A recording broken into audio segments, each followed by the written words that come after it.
نحمده ونصلي على رسوله الكريم اما بعد فاعوذ بالله من الشيطان الرجيم بسم الله الرحمن الرحيم رب اشرح لي صدري ويسر لي امري واحلل عقدة من لساني يفقهوا قولي۔ قرآن مجید کا آغاز سورۃ الفاتحہ سے ہوتا ہے جو قرآن مجید کی سب سے افضل سورت ہے۔ نبی صلی اللہ علیہ وسلم کسی سفر میں تھے تو ایک آدمی آپ کے پاس اترا۔ وہ کہتا ہے کہ نبی صلی اللہ علیہ وسلم نے اس کی طرف متوجہ ہو کر فرمایا، کیا میں تمہیں قرآن کے افضل حصے کے بارے میں نہ بتاؤں؟ پھر آپ صلی اللہ علیہ وسلم نے اس پر الحمدللہ رب العالمین کی تلاوت کی۔ سورۃ الفاتحہ ایک بے مثال سورت ہے۔ رسول اللہ صلی اللہ علیہ وسلم نے فرمایا، اللہ عز و جل نے ام القرآن فاتحہ جیسی سورت نہ تو تورات میں نازل فرمائی اور نہ ہی انجیل میں، اور یہی سبع مثانی ہے۔ اور اللہ تعالیٰ فرماتے ہیں کہ یہی سورت میرے اور میرے بندے کے درمیان تقسیم شدہ ہے، اور میرے بندے کو وہی ملے گا جو وہ مانگے گا۔ اعوذ باللہ من الشیطان الرجیم، بسم اللہ الرحمن الرحیم۔ اللہ کے نام سے ابتدا جو بہت مہربان نہایت رحم فرمانے والا ہے۔ قرآن مجید کی جب ابتدا کی جاتی ہے، آغاز کیا جاتا ہے، تو سب سے پہلے تعوذ پڑھا جاتا ہے کہ میں اپنے آپ کو اللہ کی پناہ میں دیتی ہوں شیطان مردود سے بچنے کے لیے۔ شیطان مردود کبھی بھی نہیں چاہتا کہ انسان سیدھے راستے کی طرف چلے، اور قرآن کا راستہ ہی سیدھا راستہ ہے۔ نبی صلی اللہ علیہ وسلم کا دیا ہوا راستہ ہی دراصل سیدھا راستہ ہے، لیکن شیطان کبھی بھی یہ نہیں چاہتا کہ ہم اس قرآن سے ہدایت پائیں۔ اسی طرح جب ہم اعوذ باللہ پڑھتے ہیں تو اس کا ایک صیغہ اعوذ بکلمات اللہ بھی ہے، یعنی ایک تو ہے اعوذ باللہ اور ایک ہے اعوذ بکلمات اللہ، کہ میں اللہ تعالیٰ کے سارے کلمات کے ساتھ اللہ کی پناہ میں اپنے آپ کو دیتی ہوں۔ کیونکہ آپ دیکھیے کہ اللہ سبحانہ تعالیٰ کی جو مختلف مخلوقات ہیں ان میں سے یعنی شیاطین تو بری مخلوق ہیں، لیکن اس کے ساتھ ساتھ فرشتے جو ہیں وہ اچھی مخلوق ہیں۔ تو انسان کو ایک طرف جہاں شیطان بہکاتا ہے تو وہاں دوسری طرف فرشتہ اس کے دل میں اچھا خیال بھی ڈالتا ہے، اور فرشتے جو ہیں وہ ہمارا دفاع بھی کرتے ہیں۔ تو اس لیے اللہ سبحانہ تعالیٰ کی مدد کے ساتھ قرآن کا آغاز کرنا چاہیے۔ بسم اللہ الرحمن الرحیم سے اللہ کا نام لے کر جو کہ بہت مہربان نہایت رحم فرمانے والا ہے۔ الحمدللہ رب العالمین الرحمن الرحیم مالک یوم الدین ایاک نعبد و ایاک نستعین۔ سب تعریف اللہ تعالیٰ کے لیے ہے جو تمام جہانوں کا رب ہے، نہایت مہربان ہے، بار بار رحم فرمانے والا ہے، بدلے کے دن کا مالک ہے۔ ہم صرف تیری ہی عبادت کرتے ہیں اور صرف تجھ ہی سے مدد چاہتے ہیں۔ سورۃ الفاتحہ کی اہمیت کی ایک وجہ یہ بھی ہے کہ یہ سب سے زیادہ نفع مند دعا پر مشتمل ہے۔ ابن تیمیہ کہتے ہیں کہ جب میں نے غور کیا کہ سب سے نفع مند دعا کون سی ہے تو بس وہ اللہ کی رضا کے کاموں پر مدد مانگنے کی دعا ہے کہ اللہ اپنی پسند کے کاموں پر ہماری مدد فرما۔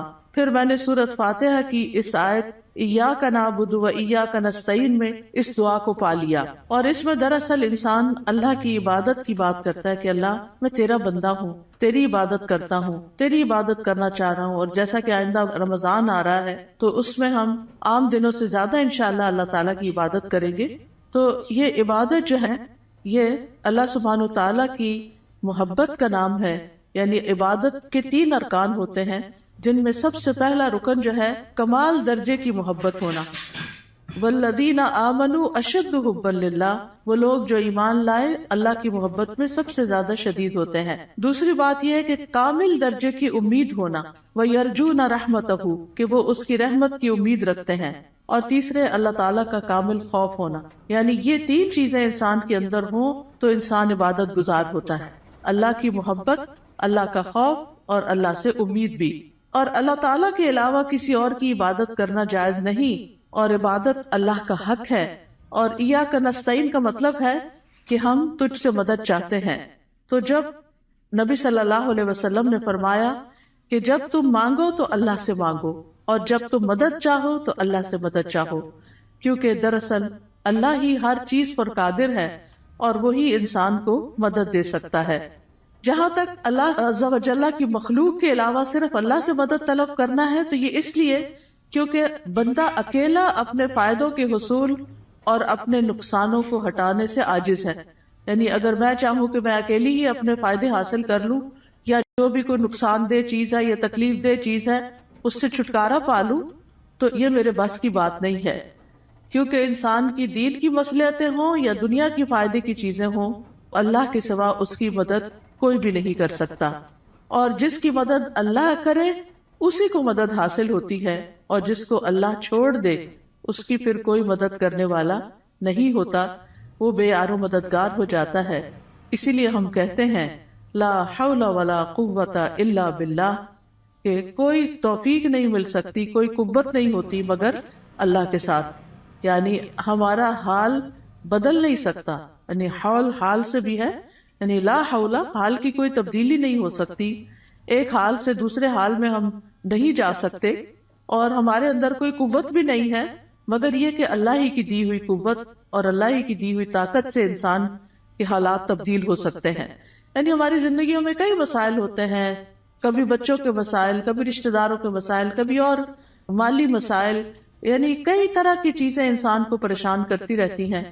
لیکن انسان کی اس ساری حالت کو کوشش کے باوجود بھی بعض اوقات خود سے انسان یا دوسرے لوگ، ہمارے ماں باپ، ہمارے شوہر، ہمارے بچے مل کے اس کو تبدیل نہیں کر سکتے.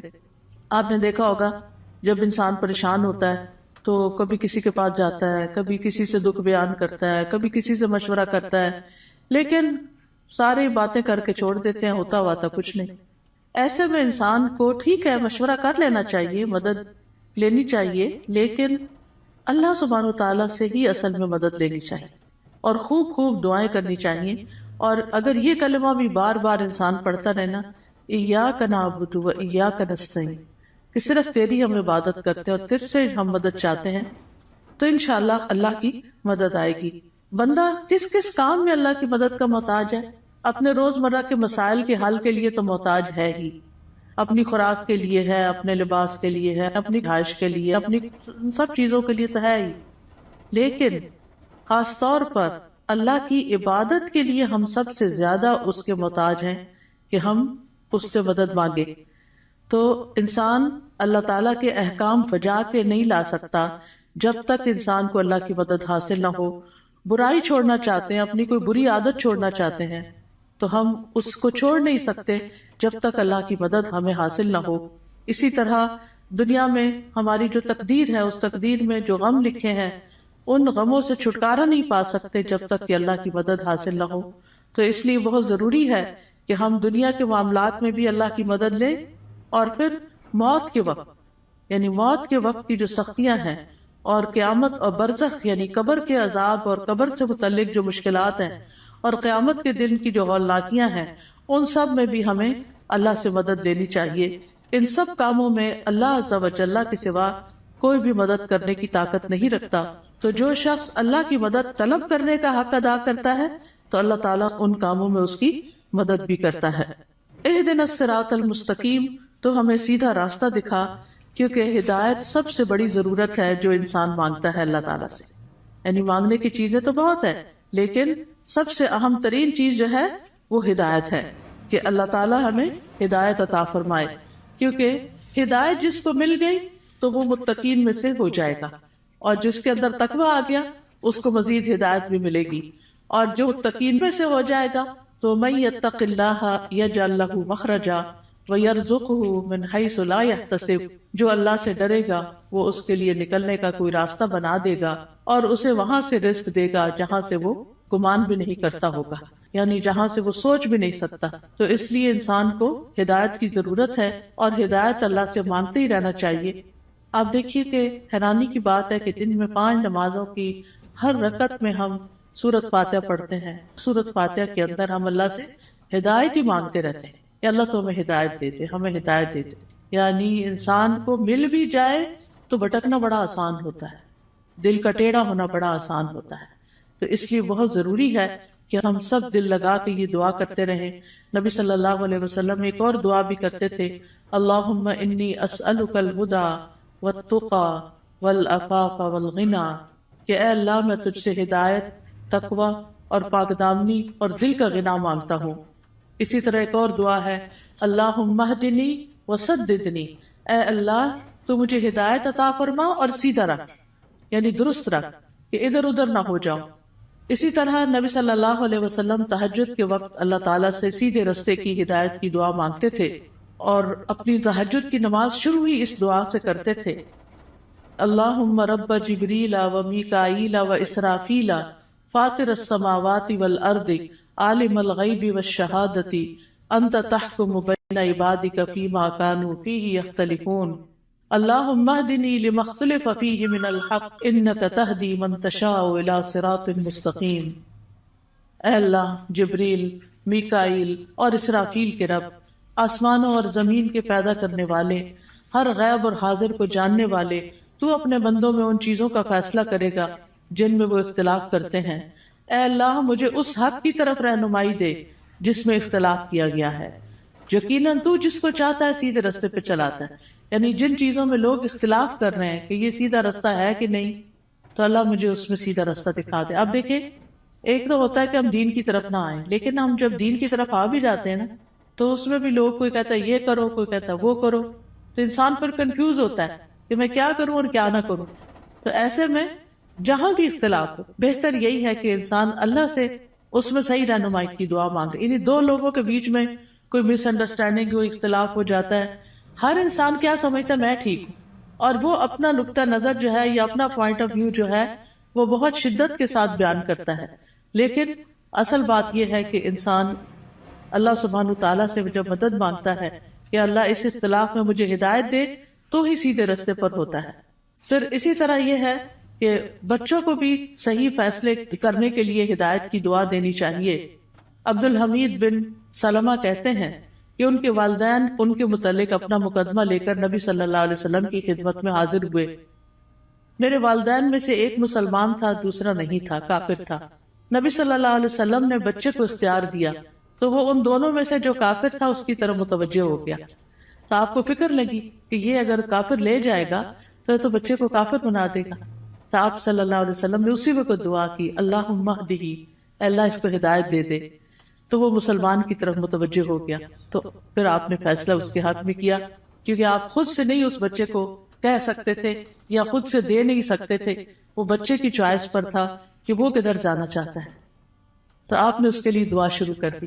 اس سے پتہ چلتا ہے کہ زندگی کے چھوٹے چھوٹے معاملات میں آپ لوگوں کی فکر کتنی کرتے تھے، ان کے لیے دعائیں کیسی کرتے تھے، اور سب سے زیادہ تو ان کی ہدایت اور ان کی آخرت کی فکر۔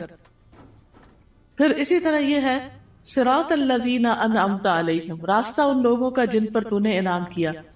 یعنی ہم سیدھا راستہ تو مانگتے ہیں، لیکن ہمیں یہ نہیں پتا کہ وہ کیسے پتہ چلے گا، کون سا ہمارے لیے نمونہ ہے، کن لوگوں کو ہم فالو کریں۔ کیونکہ پڑھی ہوئی چیزیں، سنی ہوئی چیزیں انسان جب کرنے لگتا ہے تو طریقہ فرق ہو جاتا ہے، لیکن جب کسی کو کرتے ہوئے دیکھتا تو آسانی ہو جاتی۔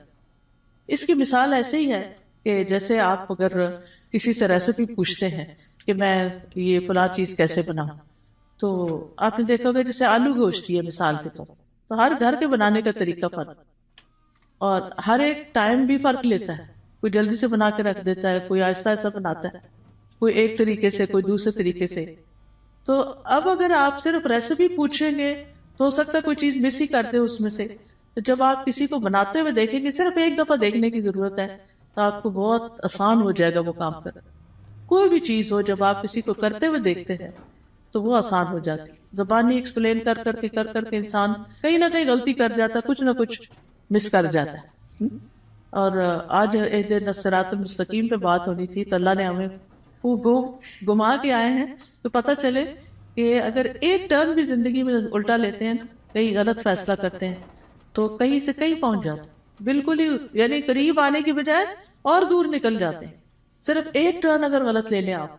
تو اسی طرح زندگی میں ہم صحیح جا رہے ہوتے ہیں، کہیں کوئی بیچ میں آ کے ہمیں کوئی غلط بات بتا دیتا ہے، ہم اس کے پیچھے لگ جاتے ہیں، اصل راستے کو چھوڑ کے چل بھائی وہ کہیں سے کہیں پہنچ گئے، تو وہ اللہ سے تو دور کر دیتا ہے نا انسان کو۔ تو اس لیے ہمیں یہ کہا گیا ہے کہ ان لوگوں کا راستہ مانگو جو ہدایت پر تھے، اور وہ کون تھے؟ انبیاء تھے، صدیقین تھے، شہداء تھے، صالحین تھے، نیک لوگ تھے، صحابہ کرام تھے، تابعین تھے، تبع تابعین تھے، جن کو آپ صلی اللہ علیہ وسلم نے خیر القرون میں سے قرار دیا. تو کتنا ضروری ہے کہ ہم ان لوگوں کی زندگیوں کے بارے میں پڑھیں، وہ کیا کرتے تھے. ہم آج کے لوگوں کو رول ماڈل بنا لیتے ہیں، وہ بیچارے تو خود بعض اوقات نہیں سمجھتے کہ انہیں کیا کرنا چاہیے. تو اصل رول ماڈل جو ہیں ہمارے وہ صحابہ کرام ہیں، صحابیات ہیں، کہ انہوں نے نمازیں کیسے پڑھی، ان کے روزے تہجد کیسے تھے، ان کا صدقہ خیرات کیسا تھا، ان کے لوگوں سے معاملات کیسے تھے، ان کی خوشی اور ناراضگی کیسی تھی. تو اگر ہم ان چیزوں کے بارے میں پڑھتے رہیں گے، جانتے رہیں گے، تو آپ دیکھیں گے کہ بہت سی چیزیں درست ہو جائیں گی. یعنی اپنی غلطیاں بھی نظر آئیں گی اور جو اچھے کام ہیں وہ بھی. اور ان کی زندگی کے واقعات اور حالات بہت موٹیویشنل بھی ہوتے ہیں. یعنی اگر آپ صحابہ کی کہانیاں پڑھیں تو انسان روئے بغیر رہ نہیں سکتا. مجھے یاد ہے جب میں نے ہائی اسکول ختم ہی کیا تھا تو چھٹیاں تھی کافی ساری، تو اس میں میں نے بکس پڑھنی شروع کر دی. اور سب سے زیادہ مجھے جن بکس نے انسپائر کیا وہ اسی طرح کی لائف سٹوریز تھیں. یعنی جو بڑے لوگوں کی کہانیاں اور نیک لوگوں کی کہانیاں. اس میں ہم کہتے ہیں اچھا یہ لوگ اس طرح کر سکتے ہیں تو ہم نہیں کر سکتے، یہ بھی تو اسی دنیا میں رہتے ہیں. تو اس سے پھر انسان کو انسپریشن بہت ملتی ہے. تو یہاں بھی اللہ تعالیٰ نے جو سیدھا رستہ بتایا ہے وہ ان لوگوں کا رستہ اختیار کرنے کے لیے کہا ہے کہ جن پر اللہ نے انعام کیا، ان کا نہیں جن پر اللہ تعالیٰ غضبناک ہوا، اور نہ ان کا جو بھٹکے ہوئے ہیں. پھر ہے سورۃ البقرہ. سورۃ البقرہ جو ہے وہ قرآن کی کوہان ہے. نبی صلی اللہ علیہ وسلم نے فرمایا ہر چیز کی ایک کوہان ہوتی ہے، یعنی اونچا حصہ ہم، اور قرآن کی کوہان سورۃ البقرہ ہے. اور جب شیطان سورۃ البقرہ کی تلاوت سنتا ہے تو وہ اس گھر سے نکل جاتا ہے جس میں سورۃ البقرہ کی تلاوت کی جا رہی ہو. اس کو پڑھنا باعث برکت ہے اور اس کو چھوڑنا باعث حسرت ہے. رسول اللہ صلی اللہ علیہ وسلم نے فرمایا سورۃ البقرہ پڑھا کرو، کیونکہ اس کا پڑھنا باعث برکت ہے، چھوڑنا باعث حسرت ہے، اور اس کے پڑھنے والے پر جادوگر قدرت نہیں پا سکتے. یعنی ایسے لوگ جادو سے محفوظ رہتے ہیں جو سورۃ البقرہ پڑھتے رہتے ہیں. اب اس کا طریقہ کیا ہے؟ کیونکہ لوگ پوچھتے ہیں کہ اچھا پھر کیسے پڑھیں. ایک تو یہ ہے کہ ایک ہی دن میں ساری پڑھ لیں، اور کیسے بہت سارے لوگ ہوتے ہیں جو روز سورۃ البقرہ پڑھتے ہیں. اور ایک یہ ہے کہ ایک ایک سپارہ کر کے آپ روز پڑھ لیں. ایک یہ ہے کہ ربع ربع ربع ربع کر کے آپ اس کو، یعنی کہ 8 اور 10 دن لگ جاتے ہیں تقریباً اس طرح، تو مہینے میں 3 دفعہ ہو جائے گی. ایک یہ ہے کہ روزانہ آپ ایک صفحہ پڑھ لیں، اور جب تک وہ صفحے سارے ختم نہیں ہوتے تو وہ اس طرح روزانہ آپ یعنی یا نماز میں یا دیکھ کے یعنی پڑھتے رہیں. یعنی سورۃ البقرہ کے ساتھ اپنا تعلق قائم رکھیں تو اس کا فائدہ یہ ہوگا کہ جادوگر اثر نہیں کر سکیں. کیونکہ جن لوگوں پہ کوئی جادو کی شکایت ہوتی ہے نا، جب وہ بےچارے ایک دفعہ اپنا توڑ کراتے ہیں، جب ان کو پتہ چلتا ہے توڑ ہو گیا تو دوبارہ کر دیتے ہیں، پھر دوبارہ کر دیتے ہیں. تو اس لیے پروٹیکشن بڑی ضروری ہوتی ہے، اور سورۃ البقرہ جو ہے اسی میں سے ہے. ابو ہریرہ رضی اللہ عنہ سے روایت ہے کہ رسول اللہ صلی اللہ علیہ وسلم نے فرمایا تم اپنے گھروں کو قبرستان نہ بناؤ، کیونکہ شیطان اس گھر سے بھاگ جاتا ہے جس گھر میں سورۃ البقرہ کی تلاوت کی جاتی ہے. پھر آیت نمبر 1 ہے سورۃ البقرہ کی، الف لام میم ذالک الکتاب لا ریب فیہ ھدی للمتقین. یہ کتاب ہے جس میں کوئی شک نہیں، ہدایت ہے متقی لوگوں کے لیے. قرآن جو ہے وہ شکوک و شبہات سے پاک کتاب ہے، یعنی ایسے علم پر مبنی ہے جو یقینی ہے، جو سب سے سچی بات ہے، اس کی ہر بات ہی سچی ہے. کون ہے متقین؟ الذین یؤمنون بالغیب ویقیمون الصلاۃ ومما رزقناہم ینفقون. جو غیب پر ایمان لاتے ہیں، نماز قائم کرتے ہیں، اور جو رزق ہم نے ان کو دیا ہے اس میں سے وہ خرچ کرتے ہیں. تو ایمان بالغیب جو ہے یہ دل سے تعلق رکھتا ہے. نماز قائم کرنا جسم کا حصہ ہے، اور مما رزقناہم ینفقون مال کا حصہ ہے، یعنی حقوق العباد کی ادائیگی. انسان اندر سے بھی اچھا ہو، انسان باہر سے بھی اللہ کی عبادت کرے، اور انسان اللہ کے بندوں اور اللہ کی مخلوق کے ساتھ بھی اچھا سلوک کرے. پھر فرمایا والذین یؤمنون بما انزل الیک وما انزل من قبلک وبالآخرۃ ھم یوقنون. اور وہ جو ایمان لاتے ہیں اس پر جو آپ پر نازل کیا گیا اور جو آپ سے پہلے نازل کیا گیا، اور وہ آخرت پر یقین رکھتے ہیں.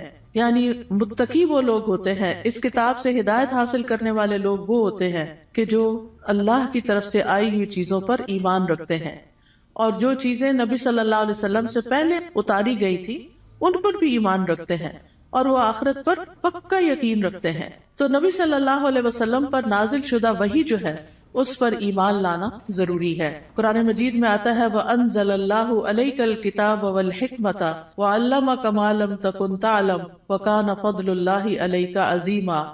اللہ نے آپ پر کتاب و حکمت نازل کی ہے اور آپ کو وہ کچھ سکھایا جو آپ نہیں جانتے تھے، اور یہ آپ پر اللہ کا بہت ہی بڑا فضل ہے کہ اللہ تعالیٰ نے آپ کو فائدے کی سب چیزیں سکھا دی ہیں.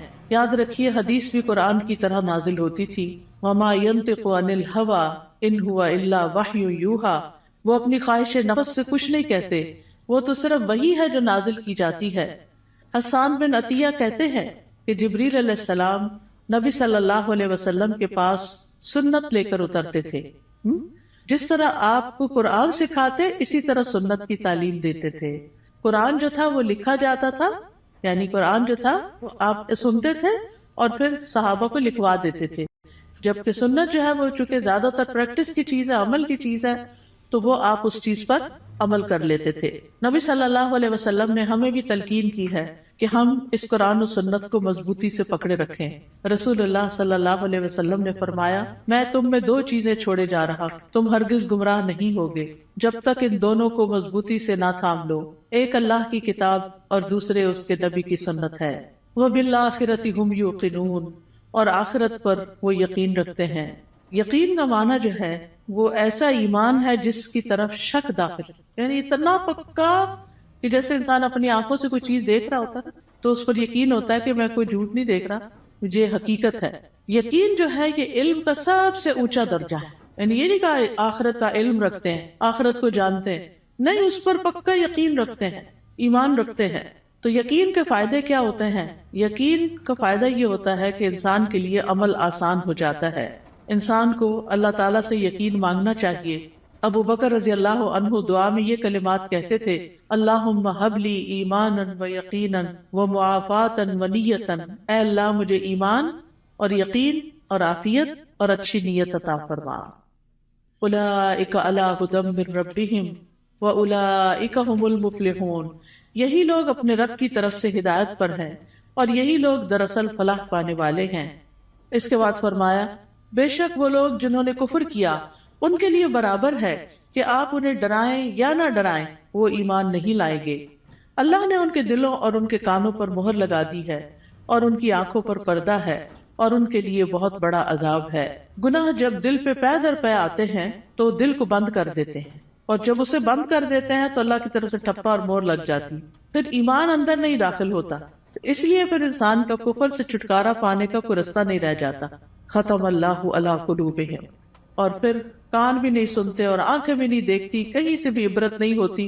انسان ایسے ہی جانوروں کی طرح زندگی گزار کر پھر اللہ کے پاس چلا جاتا ہے اور وہاں جا کر بہت بڑے عذاب کا سامنا کرتا ہے. اس کے بعد ایک تیسرے گروہ کی بات کی گئی اور وہ ہے منافقوں کا گروہ. وَمِنَ النَّاسِ مَن يَقُولُ آمَنَّا بِاللَّهِ وَبِالْيَوْمِ الْآخِرِ وَمَا هُمْ بِمُؤْمِنِينَ. لوگوں میں سے کچھ ایسے بھی ہوتے ہیں جو کہتے ہیں ہم اللہ اور یوم آخرت پر ایمان لائے، حالانکہ وہ مومن نہیں ہوتے. وہ اللہ کو دھوکہ دیتے ہیں اور ان لوگوں کو جو ایمان لائے، اور نہیں وہ دھوکہ دیتے مگر اپنے آپ ہی کو، اور وہ اس کا شعور نہیں رکھتے. فی قلوبہم مرض فزادہم اللہ مرضا ولہم عذاب علیم بما کانوا یکذبون. ان کے دلوں میں ایک بیماری ہے تو اللہ نے ان کی بیماری کو اور زیادہ کر دیا اور ان کے لیے دردناک عذاب ہے، اس لیے کہ وہ جھوٹ بولتے تھے. تو یہ کون سی بیماری ہے؟ یہ دنیا کی محبت کی بیماری ہے. اس وجہ سے وہ اللہ سبحانہ و تعالیٰ کی عبادت نہیں کرتے، اسی وجہ سے وہ آخرت کی فکر نہیں کرتے، اسی وجہ سے وہ نبی صلی اللہ علیہ وسلم کی سنت کو کوئی اہمیت نہیں دیتے. کیونکہ جب دل دنیا کی طرف جھک جاتا ہے اور اس کے اندر بڑھتا چلا جاتا ہے، جو دنیا میں ہی سکون پاتا ہے، دنیا سے محبت کرتا ہے، وہ دل پھر آخرت سے غافل ہو جاتا ہے. اور جب آخرت سے غافل ہو جاتا ہے تو پھر اللہ سبحانہ وتعالیٰ ایسے بندے کو اس کے نفس کے حوالے کر دیتے ہیں اور پھر آخرت میں اس کے لیے دردناک عذاب ہے. اور جب ان سے کہا جاتا ہے کہ زمین میں فساد نہ کرو تو وہ کہتے ہیں کہ ہم تو اصلاح کرنے والے ہیں. خبردار، بے شک وہی لوگ فساد کرنے والے ہیں. لیکن وہ شعور نہیں رکھتے. اور جب ان سے کہا جاتا ہے ایمان لاؤ جس طرح لوگ ایمان لائے، تو کہتے ہیں کیا ہم ایمان لائیں جس طرح بے وقوف ایمان لائے ہیں؟ خبردار، یقیناً وہ خود ہی بے وقوف ہیں لیکن وہ جانتے نہیں ہیں.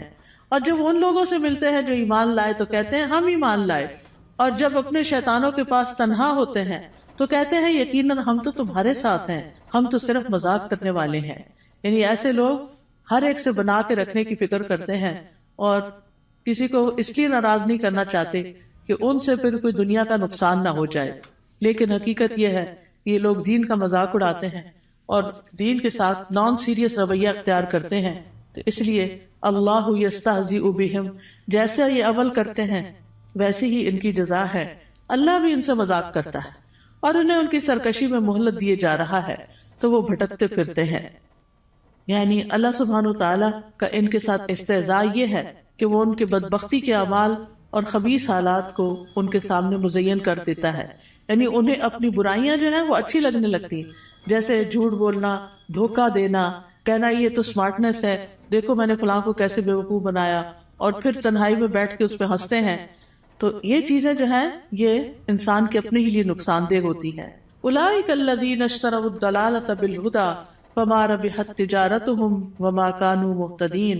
یہی وہ لوگ ہیں جنہوں نے ہدایت کے بدلے گمراہی خرید لی تو نہ ان کی تجارت ہی فائدہ مند ہوئی اور نہ ہی وہ ہدایت پانے والے تھے.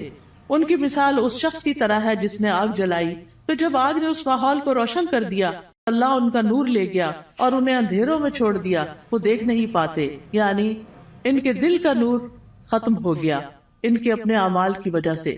یعنی یہ ان لوگوں کے بارے میں بات کی گئی ہے کہ جو دعویٰ تو کرتے ہیں کہ ہم ایمان لائے اور اس سے دنیا میں کچھ نہ کچھ فائدہ اٹھاتے ہیں کہ وہ مسلمان ظاہر ہوتے ہیں تو مسلمانوں کو جو بینیفٹس ہوتے ہیں یہ ان کے شیلٹر میں آ جاتے ہیں. لیکن یہ ہے کہ دنیا میں تھوڑی سی روشنی ان کو مل گئی مگر آخرت میں تو سخت اندھیرا چھا جائے گا اور ان کو سخت عذاب پہنچے گا. پھر اسی طرح یہ ہے کہ دنیا میں کفر جو ہے وہ روشنی چھپا دیتا ہے اور ان کے پردے چاک ہو جاتے ہیں، جو ان کی منافقت ظاہر ہو جاتی ہے تو وہ اس سے اندھیرے ان کے کھل کے سامنے آ جاتے ہیں کہ ان کے دلوں کے اندر کیا ہے. پھر اسی طرح ان کے بارے میں فرمایا سم بکم عمی فہم لا یرجعون، بہرے ہیں، گنگے ہیں، اندھے ہیں، پس وہ نہیں لوٹتے، یعنی ہدایت کی طرف واپس نہیں آتے. یا ان کی مثال آسمان سے اترنے والی زوردار بارش کی طرح ہے جس میں اندھیرے ہیں اور گرج ہے اور چمک ہے. وہ کڑکنے والی بجلیوں اور موت کے ڈر سے اپنی انگلیاں اپنے کانوں میں ڈال لیتے ہیں اور اللہ کافروں کو گھیرنے والا ہے. قریب ہے کہ بجلی ان کی آنکھوں کی روشنی لے جائے، جب بھی وہ ان کے لیے روشنی کرتی ہے تو وہ اس میں چل پڑتے ہیں اور جب ان پر اندھیرا چھا جاتا ہے تو وہ کھڑے رہ جاتے ہیں. اور اگر اللہ چاہتا تو ان کی سماعت اور ان کی بصارت کو لے جاتا، بے شک اللہ خوب قدرت رکھنے والا ہے. اور یہ حقیقت ہے کہ اللہ سبحانہ وتعالی ہر چیز پر پورا قادر ہے اور ان منافقین پر بھی پوری طرح قادر ہے، اور اللہ تعالیٰ اسباب کے بغیر بھی ان کی سماعت اور بصارت کو ختم کر سکتا ہے. ہم سب کو اپنے لیے دعا کرنی چاہیے کہ اللہ تعالیٰ ہماری آنکھوں، ہمارے کانوں، ہمارے دل کو سلامت رکھ کہ ہم اس سے ہدایت پاتے رہیں. سنن ترمذی میں ایک دعا آئی ہے بڑی خوبصورت، وَمَتِّعْنَا بِأَسْمَاعِنَا وَأَبْصَارِنَا وَقُوَّاتِنَا أَبَدًا مَا أَحْيَيْتَنَا وَاجْعَلْهُ الْوَارِثَ مِنَّا، کہ اللہ ہمیں ہماری سماعت، ہماری بصارت، ہماری قوت سے فائدہ پہنچا اور اسے ہمارا وارث بنا دے. پھر اس کے بعد اگلا رکوع شروع ہوتا ہے، یا ایھا الناس اعبدوا ربکم الذی خلقکم والذین من قبلکم لعلکم تتقون. اے لوگوں اپنے رب کی عبادت کرو، الذی خلقکم جس نے تمہیں پیدا کیا، اور ان لوگوں کو بھی جو تم سے پہلے تھے تاکہ تم بچ جاؤ، یعنی برے عذاب سے بچ جاؤ. تو عبادت کی بات پہلے بھی ہو چکی کہ ہمیں اللہ نے اپنی عبادت کے لیے پیدا کیا ہے، اور عبادت میں انسان کو اللہ تعالیٰ سے شدید محبت بھی کرنی ہوتی ہے اور اس سے ڈرنا بھی ہوتا ہے اور اس سے امید بھی رکھنی ہوتی ہے. پھر فرمایا الذی جعل لکم الارض فراشا والسماء بناء وانزل من السماء ماء فاخرج به من الثمرات رزقا لکم فلا تجعلوا للہ اندادا وانتم تعلمون. وہ جس نے تمہارے لیے زمین کو فرش اور آسمان کو چھت بنایا اور آسمان سے پانی نازل کیا اور اس پانی سے تمہارے لیے پھل بطور رزق پیدا کیے، بس تم اللہ کے ساتھ کسی کو شریک نہ ٹھہراؤ حالانکہ تم جانتے ہو. اور اگر تمہیں اس قرآن میں شک ہے جو ہم نے اپنے بندے محمد پر نازل کیا صلی اللہ علیہ وسلم، تو اسی طرح کی ایک صورت تم بھی بنا لاؤ، اور اللہ کے سوا اپنے گواہوں یعنی مددگاروں کو بھی بلا لو اگر تم سچے ہو۔ فَإِن لَّمْ تَفْعَلُوا وَلَن تَفْعَلُوا فَاتَّقُوا النَّارَ الَّتِي وَقُودُهَا النَّاسُ وَالْحِجَارَةُ أُعِدَّتْ لِلْكَافِرِينَ، پھر اگر تم نے ایسا نہ کیا اور تم ہرگز نہ کر سکو گے تو بچو اس آگ سے جس کا ایندھن انسان اور پتھر ہے، جو کافروں کے لیے تیار کی گئی ہے، اور خوشخبری دے دیجئے ان لوگوں کو جو ایمان لائے اور انہوں نے نیک عمل کیے۔ تو خوشخبریاں کس کے لیے ہیں؟ گڈ نیوز کس کے لیے ہیں؟ جو ایمان لا کر اچھے کام کرتا ہو، کہ ان کے لیے ایسے باغات ہیں جن کے نیچے نہریں بہتی ہیں، جب انہیں ان باغوں میں سے کسی قسم کا پھل کھانے کو دیا جائے گا تو وہ کہیں گے یہ تو وہی ہے جو اس سے پہلے بھی ہم دیے گئے، اور انہیں اس سے ملتے جلتے پھل دیے جائیں گے۔ وہاں ان کے لیے پاک صاف بیویاں ہوگی، اور وہ ان باغات میں ہمیشہ رہنے والے ہیں، ہمیشہ کے لیے۔ یہ کتنی بہترین جزا ہے جو نیک عمل کرنے والوں کی ہے۔ معاذ بن جبل رضی اللہ عنہ کہتے ہیں کہ نیک عمل وہ ہوتا ہے جس میں 4 چیزیں ہوں۔ نمبر 1 علم کے ساتھ ہو کیا۔ نمبر 2 اچھی نیت ہو، کرنے کی نیت بھی اچھی ہونی چاہیے۔ نمبر 3 صبر کے ساتھ کرنا چاہیے، اور نمبر 4 اخلاص کے ساتھ کرنا چاہیے۔ تو جس عمل میں یہ سب چیزیں ہوں، صبر بھی ہو، نیت اچھی ہو، عمل انسان کا جو ہے وہ علم کے مطابق ہو، تو وہی شخص جو ہے وہ نیک ہے۔ وَأُتُوا بِهِ مُتَشَابِهًا، اور وہ جنت میں ملتے جلتے پھل دیے جائیں گے، یعنی جنت کے پھل اگرچہ ایک دوسرے سے ملتے جلتے ہوں گے لیکن ان کا ذائقہ بڑا مختلف ہوگا۔ جیسے آم ہے تو آموں سے ملتے جلتے بظاہر دیکھنے میں، یعنی یہ سب ورائٹی کی انتہا ہے نا، کہ آپ نے کبھی نوٹ کیا ہوگا مثلاً آپ بعض اوقات 2 اورنجز کھاتے ہیں، کیا دونوں کا ذائقہ ایک ہوتا ہے؟ نہیں ہوتا ہے۔ اور اگر کس میں فرق ہو تو ان کی خوشبو، ان کا رنگ، ایون کلر بھی، کسی کا ریڈ ہوتا ہے، کسی کا یلو، کسی کا برائٹ یلو ہوتا ہے، کسی کا اورنجش ہوتا ہے، ان کی خوشبو، ان کی مٹھاس۔ اب وہ جنت میں ان کے سامنے پھل پڑے ہوئے ہیں، دیکھنے میں ایک جیسے لگ رہے ہیں، ایک کھائیں گے اور مزہ، ایک کھائیں گے اور مزہ، ایک کھائیں گے اور مزہ، کیونکہ اگر 2 پھل ایک جیسے بھی کھائیں گے تو وہ بور ہو جاتا ہے نا انسان۔ دیکھیں وہ یہ اورنج، ہاں یہ میں نے کھائے ہوئے ہیں، لیکن اتنی ورائٹی ہے جنت میں، اتنی ورائٹی ہے کہ انسان کا دل بھرے گا ہی نہیں کسی وقت۔ دیکھیں ہمیں ہر نئی چیز اچھی لگتی ہے، ہم ہر نئے آئیڈیا سے، ہر نئی یونیک چیز سے انسپائر ہوتے ہیں، تو جنت میں تو ہر وقت ہر چیز نئی نئی نئی نئی نئی، یعنی نہ پرانی چیزیں ہوگی، نہ وہ ریپیٹیشن ہوگی، نہ وہ بوریت ہوگی، نہ وہ دل بھرے گا۔ اب فیشن کیا ہے؟ ایک نیا آئیڈیا ہی ہوتا ہے نا، حالانکہ بعض اوقات اس میں بڑی تکلیف بھی ہوتی ہے، لیکن وہ نیا ہوتا ہے تو لوگوں کو اٹریکٹ کرتا ہے، یونیک، ان یوزول۔ تو وہ اتو بھی ہی متشابہہ، دیکھنے میں وہ متشابہ ہے لیکن کھانے میں ان کا مزہ، جیسے ایک حدیث میں بھی آتا ہے کہ جنت میں جو ببول کا درخت ہوگا اس کے جو کانٹے ہوں گے، اس میں سے ایک کانٹے کے اندر 70,000 قسم کے پھل ہوں گے، یعنی اس کے اندر وہ رنگ ہوں گے اور اس کے ڈفرنٹ چیزیں ہوں گی، اور وہ جب ایک ایک چیز نکالتا جائے گا انسان تو different colour, different test, different خوشبو، ایکسپلور ہی کرتا جائے گا، ایکسپلور ہی کرتا جائے گا۔ اسی لیے خالدین فی، رہنا ہی رہنا ہے، کوئی موت نہیں ہے وہاں، جنت میں موت نہیں ہے، جہنم میں بھی موت نہیں ہے۔